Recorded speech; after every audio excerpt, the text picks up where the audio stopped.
오늘은 디모데 제목으로 말씀을 전하겠습니다.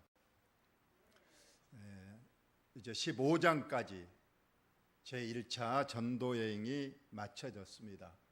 그리고 예루살렘 총회도 다녀왔습니다. 이제 제2차 전도 여행을 이제 떠나게 됩니다. 그래서 오늘 16장부터는 제2차 전도 여행에 대해서 기록하고 있습니다. 1차 전도 여행은 바울과 바나바가 했지만은 2차 전도 여행에서는 이제 바나바는 조카 마가를 데리고 지중해에 있는 구브로 섬으로 가서 전도하고, 이제 바울은 실라와 함께 지중해 북단 대륙으로 올라가서 복음을 전하게 되는 그 과정이 나와 있습니다. 그런데 오늘 뜻밖에도 제2차 전도여행 서두에서 일생일대에 한 인물을 만나게 되는데, 그 인물이 바로 디모데입니다. 우리가 예수님 사역 당시 제4복음서에는 예수님과 12제자가 주역이었고, 그 이후로 이제 이 초대교회 복음 전파 이 시대에서 가장 중심 인물은 바울과 그 다음에는 디모데입니다. 그래서 신약 성경의 거의 대부분이 바울이 썼습니다. 약 13권을 썼는데 그 서신서에마다 반드시 바울은 나의 동역자 디모데, 나의 믿음의 아들 디모데, 더 나아가서는 이 서신서를 쓸 때 바울 및 디모데 하면서 모든 서신을 바울과 디모데가 공동으로 이렇게 서신을 보낸다 할 정도로 이 디모데가 이제 바울의 가장 가까운 동역자, 가장 힘이 되었던 동역자인 것을 우리가 봅니다. 그리고 믿음의 아들이라고 늘 호칭을 했는데, 그들은 바울은 결혼을 안 했기 때문에 자녀가 없습니다. 그래서 이제 디모데를 믿음의 양아들 삼아서 그를 항상 가까이 하고 그를 사랑했던 것을 우리가 봅니다. 그래서 이제 디모데는 나중에 바울에게서 목회 수업을 잘 받았어요. 아마 최고의 목회 수업을 받았지 않았겠습니까? 바울이 직접 가르치고 훈련시키고 경험을 쌓게 했습니다. 그래서 나중에 데살로니가 교회의 담임 목사, 고린도 교회의 담임 목사, 그리고 에베소 교회의 담임 목사까지 이 디모데가 담당을 하는데, 실상 디모데는 나이가 어렸어요. 20세 초반의 약관의 나이였다고 합니다. 그래서 늘 사도 바울이 걱정을 했지만은 그는 가는 곳마다 큰 교회의 담임 목사직을 아주 훌륭하게 잘 수행했다고 성경이 기록되어 있습니다.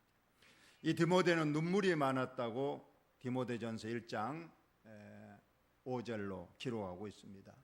내 눈물을 늘 생각하고 기억하고 있다. 눈물이 많았다. 이 눈물이 많았다는 것은 사랑이 많았다는 것이고 기도를 많이 했다는 그런 표현도 되기도 합니다. 그런데 한 가지 디모데는 건강이 좀 좋지 못했다고 성경이 기록하고 있습니다. 특히 위장병이 상당히 심했던 것 같습니다. 마치 사도 바울이 육체에 가시가 있었던 것처럼 디모데도 아주 위장병이 아주 심해서 거의 음식을 잘 먹지 못하는 지경에 이르자 사도 바울이 편지에 이렇게 썼습니다. 너의 위장병을 위해서 물만 마시지 말고 이제부터 포도주를 조금씩 써서 너 위장병이 조금 고쳐지도록 하라, 이런 조언을 했던 것도 성경에 기록되어 있습니다.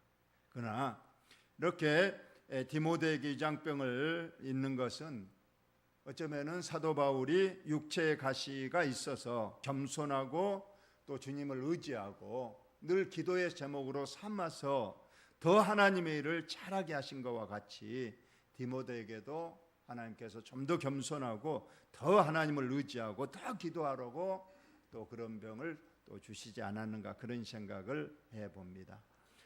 이제 사도 바울이 죽음의 직전에 유언을 남깁니다. 그 유언서가 바로 디모데에게 편지를 써서 디모데후서 우리가 4장을 우리가 유언장이라고 말합니다. 나의 달려갈 길을 다 마치고 이제 내가 주님께로 간다, 그러면서 이제 유언장을 남깁니다.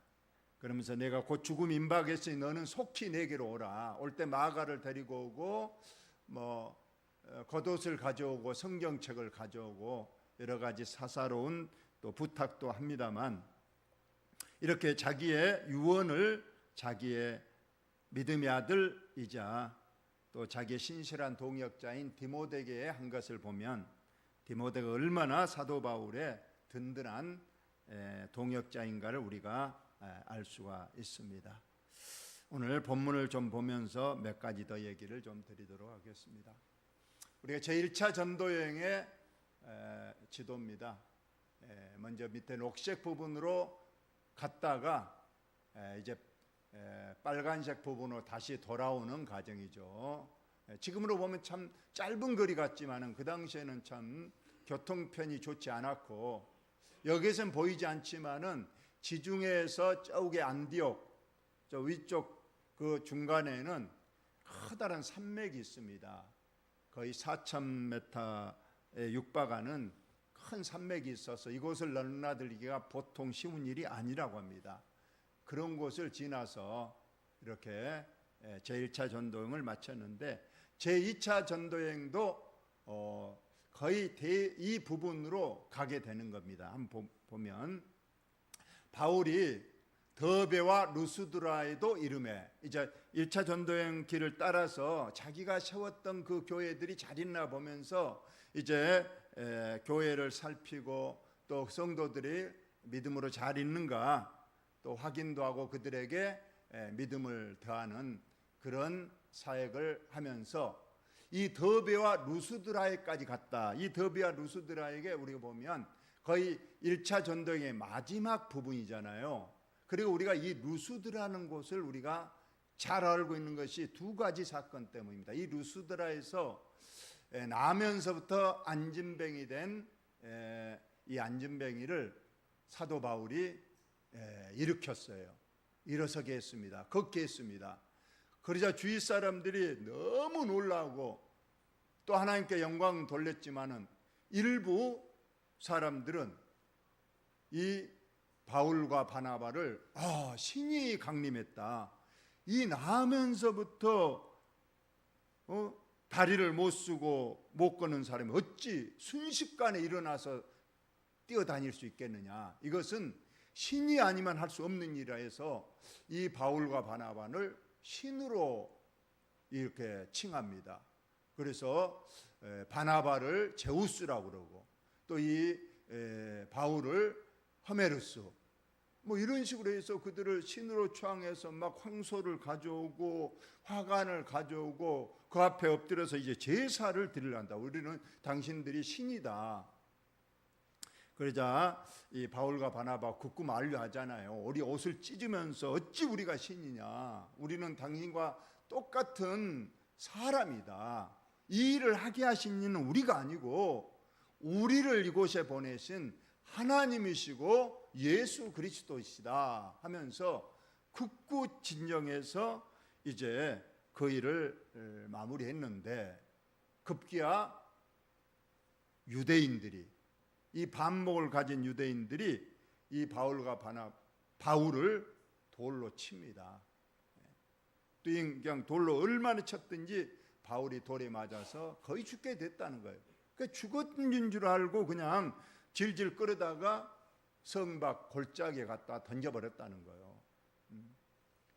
그랬는데 이 루스드라 성에 있는 믿음의 성도들이 그래도 바울의 장례를 치러주려고 그 내다버린 골짜기 가서 그 사도 바울이 이제 누워 있는 거예요. 삥 둘러 앉아서 기도합니다.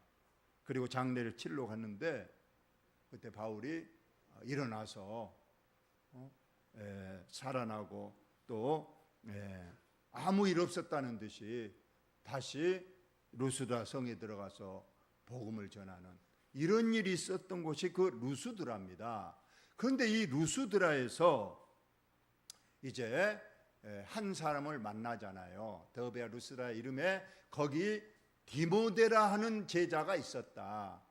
이 디모데라는 여기서 제자라는 것은 이미 그리스도를 믿었다는 거잖아요. 언제 믿었느냐? 바로 1차 전도여행, 그 안진뱅이 사건, 돌로 쳐서 사도 바울이 거반 죽게 된 그 사건 현장에 바로 디모데도 있었다는 거예요. 그래서 그때부터 믿기 시작해서 제2차 전도여행에 와서 보니까 디모데가 아주 신실한 믿음의 사람이 되어 있었다, 그런 말입니다. 그런데 이 디모데는 어머니는 믿는 유대 여자요, 아버지는 헬라인이라 그렇게 되어 있습니다. 이 헬라인은 당시 그리스 사람을 말합니다. 그러니까 어머니는 유대인인데 아버지는 이방인이라는 뜻이에요. 오늘날로 말하면 국제 결혼을 한 겁니다. 어머니는 한국 여자인데 아버지는 미국 사람이라는 그런 뜻이겠죠. 그래서 이것이 좀 문제가 된 겁니다. 그래서 어머니는 신실한 유대의 여자지만은 어떻게 결혼을 이제 헬라인, 당시 그리스인과 결혼을 해서 그 사이에서 난 아들이 디모데였다는 겁니다. 여기에서는 이제 어머니와 아버지의 국적만 말하고 있는데 디모데후서 1장 5절에 보면 좀 더 디모데 어머니 그 가족에 대해서 조금 더 자세히 말하고 있습니다. 이는 내 속에 거짓이 없는 믿음이 있음을 생각함이라. 내 이 믿음은 즉 디모데의 믿음이 거짓이 없는 믿음, 참된 믿음, 진실한 믿음이라고 인정을 하면서 이 믿음이 어디로부터 왔는가? 먼저는 내 애할머니 로이스, 그러니까 디모데의 애할머니가 이름이 로이스고 너의 어머니는 유니게다. 그러니까 애할머니와 어머니의 그 믿음과 기도 속에서 너가 성장해서 지금 내가 보니까 너 속에 참된 믿음, 진실한 믿음이 있다, 이렇게 인정하는 그러한 내용입니다. 우리 여기서 보면 이 믿음의 가정교육이 얼마나 중요하다는 걸 우리가 잘 알 수 있잖아요. 디모데가 단순하게 그냥 지금 사도 바울이 인정하는 그런 제자가 된 것이 아니구나. 그 뒤에는 숱한 눈물의 어머니와 애할머니의 기도로 그가 지금의 이처럼 참된 믿음, 진실한 믿음을 갖게 되었다는 것을 우리가 믿을 수가 있습니다. 성경에는 어머니의 이 교육이 중요하다는 것이 많은 곳에 나와 있잖아요. 모세를 모세되게 한 뒤에는 어머니 요게벳의 기도에 눈물의 기도가 있었습니다. 우리가 잘 아는 사무엘의 어머니는 우리가 눈물의 어머니 한나의 기도가 있었습니다. 세례 요한의 어머니 엘리사벳, 모두 다 그 훌륭한 믿음의 위인들 뒤에는 기도하는 어머니. 근데 오늘 디모데는 그 기도하는 눈물의 어머니 더해서 기도하는 할머니, 이 할머니의 기도와 눈물과 사랑이 더 더해져서 이 디모데가 이처럼 좋은 믿음의 사람, 그래서 이 사도 바울을 도와서 끝까지 가장 사도 바울을 돕는, 그래서 우리는 꼭 생각해야 됩니다. 교회에서 모든 교회 일은 목사님만이 한다, 절대 그게 아닙니다. 목사님 물론 중심에 서지만은 장로님들과 우리 성도들이 함께 돕고 동역해서 함께 교회를 세워나간 것처럼 사도 바울이 이 복음의 이 사역을 그 어려움 속에서 그 머나먼 곳까지 다 복음을 전했던 것은 사도 바울 혼자 한 것이 아니라는 거예요. 성경에 보니까 옆에서 도와주는 사람이 많이 있었고 기도해 주는 사람이 많이 있었고 함께 감옥에까지 가주고 함께 매를 맞아주고 그렇게 돕는 사람이 있었기 때문에 바울이 그렇게 힘을 얻어서 더 복음을 많이 전했던 것을 우리가 보는데, 바로 바울을 가장 잘 돕고 가장 가까운 곳에서 힘이 되어줬던 사람이 많이 있지만 그 중에서도 디모데가 가장 큰 일을 했다, 이렇게 보는데, 또 그 디모데의 그 큰 믿음 뒤에는 이처럼 어머니와 예할머니의 이러한 신실한 믿음과 기도가 있었다. 그렇다면 여러분, 우리의 자녀들을 믿음의 교육을 시키기에는 이제 다 우리 자녀들이 커버렸습니다. 그렇다면 예할머니의 사명을 오늘 로이스가 했습니다.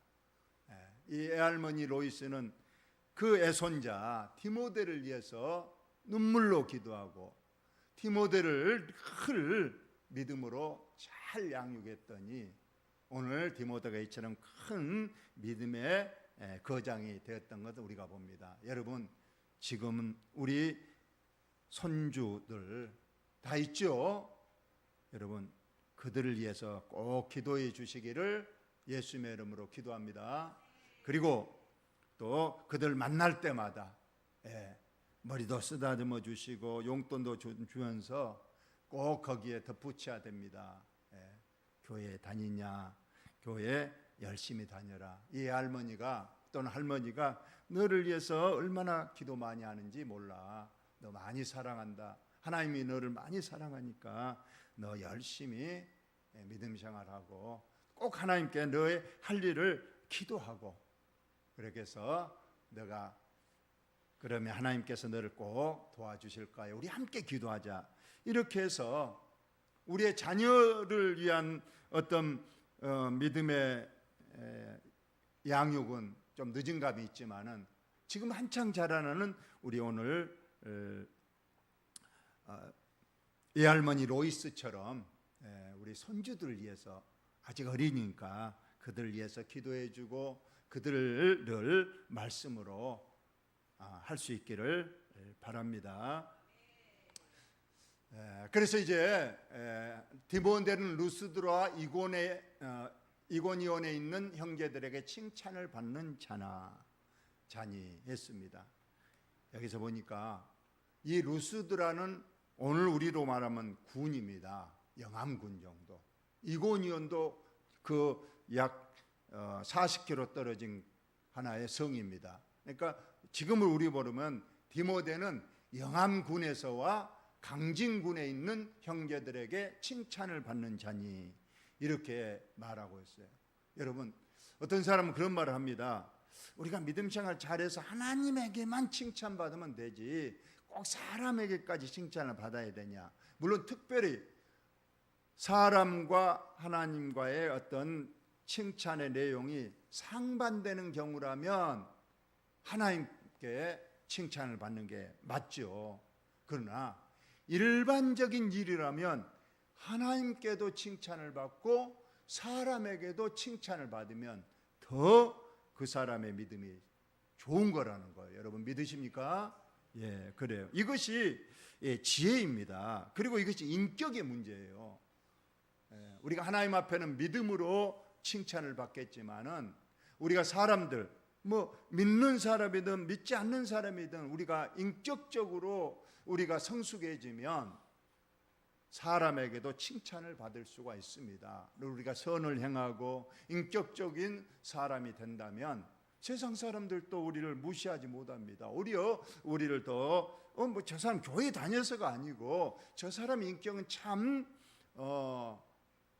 존경할 만하다, 이렇게 해서 칭찬을 받는데, 오늘 디모데가 그런 상황이라는 거예요. 하나님께도 칭찬을 받지만은 이 지역과 인근 사람들에게까지 그의 인격이 소문이 나서 모든 사람에게 칭찬을 받는 자라고 오늘 성경이 기록하고 있고, 오늘 또 하나 바울이 그래서 참 이 디모데는 여기에 혼자 두기 아깝다. 내가 이 디모데를 데려가서 나와 함께 큰 복음 전파의 큰 사명을 함께 하고자 해서 그의 어머니, 그의 할머니, 이 할머니에게 승낙을 받아서 내가 이 디모데를 데려가서 우리 하나님의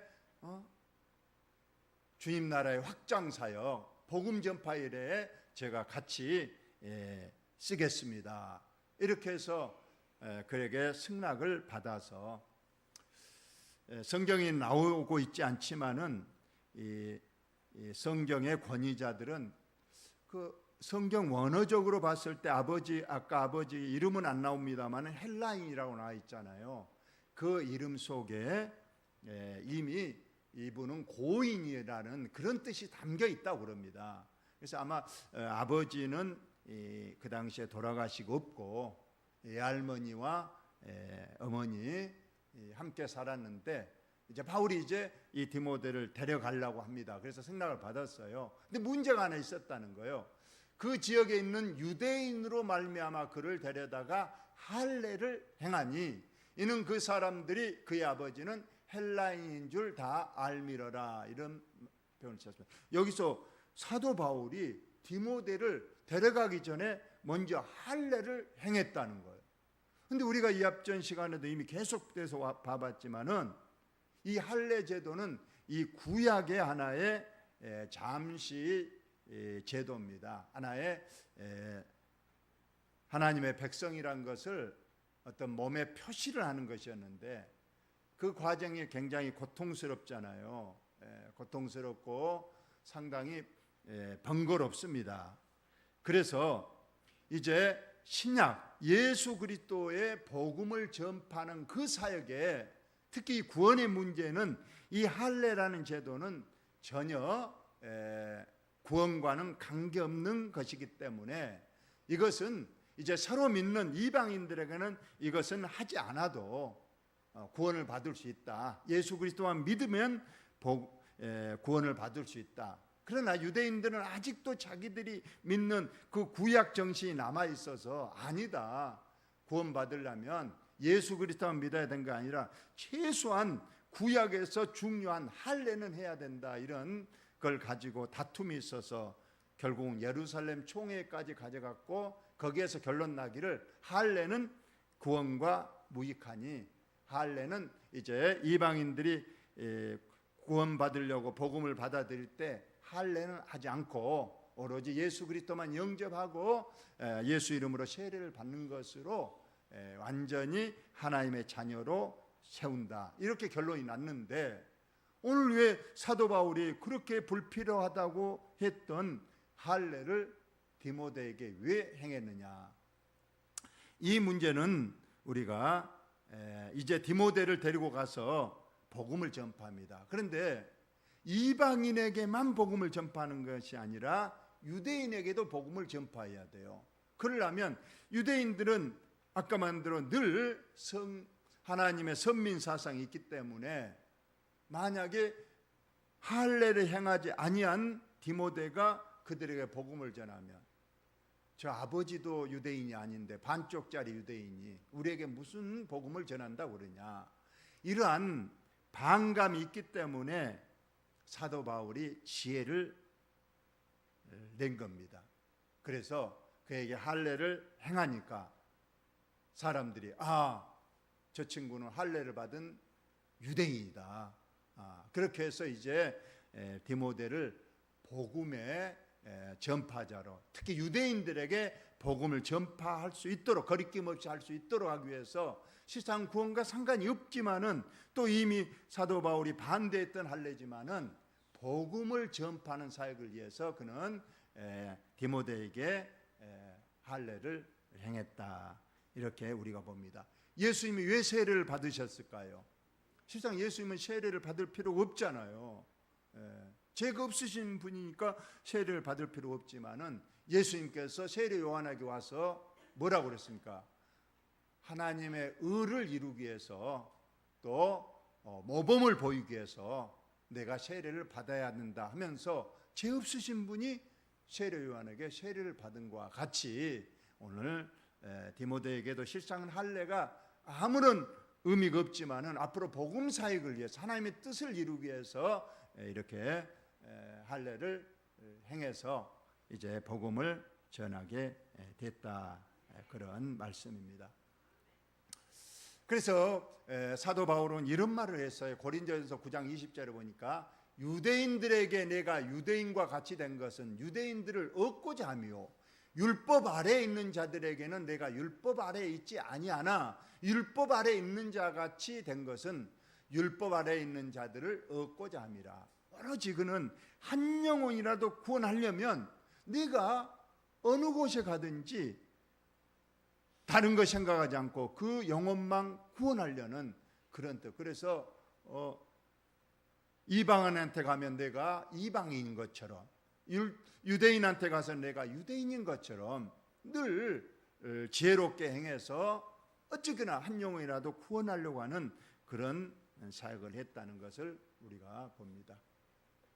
그래서 이제 디모데를 데리고 이제 제2차 전도여행을 다니면서 여러 성으로 다녔습니다. 예루살렘에 있는 사도와 장로들이 작정한 규례를 그들에게 주어 지키게 했다.